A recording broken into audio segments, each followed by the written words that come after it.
M0FXB Hamtech, welcome to my videos on the BAOFENG UV-3R. I had a question. Can we access memory mode on the B band? So to get to the B band, you just press the V and the arrow comes down. You can turn on dual watch if you press menu and cycle through. You can turn on dual watch. The way you turn it is once you've selected it and there is a timeout, you go menu and then hit UV and then turn on and off with the top knob, which you do have to pull out. But I leave it off at the moment. To come out of menu, press menu. So you cannot get memory channels on the B band. So look at the tiny little arrow going up and down. Up, tiny little arrow just here. We're now in memory mode. No, we're not. We're in, you can tell when you're in memory mode, there's a small number just appears just in this corner. So if we hold down UV, we're now in memory mode. You can add memory channels using the radio, and you can use Chirp and the software that BAOFENG UV3 provide. Chirp works fine.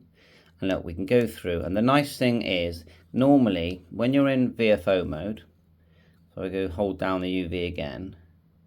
So we're in VFO, okay, and we cycle through the different frequencies. And normally it's 70 centimeters there and 2 meters on the bottom band, okay?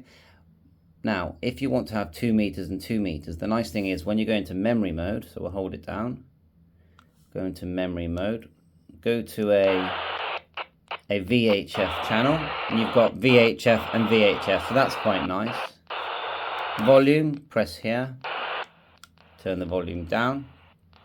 If we go to the B band by just pressing UV, the arrow comes down. The arrow comes down, we can cycle through the channels, and the tiny little digit you're seeing here is the 12.5 because that's the step spacing.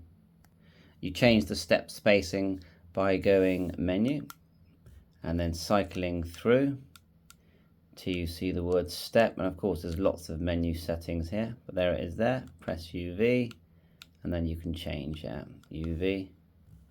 I noticed that sometimes it doesn't actually work the way you'd expect it to, so we let it come out, it will time out, and we now change the step. It's changing by 10. This is the bit that gets confusing, but it's forgotten the fact that you've got 2.5 at the end,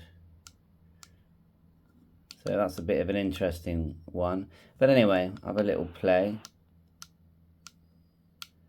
Step on that one, that's the memory channel. You can see at the top here you've got the memory channels. Go back to VFO by holding the UV, and then you can cycle through the frequencies. To save a memory channel, let's just say we're going to save this one. Remember, you've got an F button here, so you press F, then UV, a number appears, turn it to where you want the memory to save, say we say 20, then press UV again. And when we go back to memory mode, so we'll hold it, look, it's there at 20, look. That's how quick it is to save a memory, so I think that's cool. Other nice features of the radio, look. You got the torch when you press this button once, press it again, you get the radio, maybe it's hold. There you go. And you can listen to your favorite radio stations. And you can, scroll through in sort of VFO mode, or you can listen in memory mode, and you can store radio stations as well. If you go F, then menu, it starts to scan and look for activity.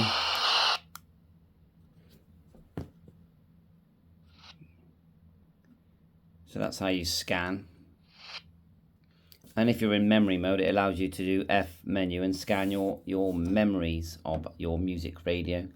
So yeah, it's a cute little device. Just thought I'd show you that basically on the sub band you don't have memory channels, but it looks like you do when you're using the radio. Let me know if I'm incorrect. Bye for now.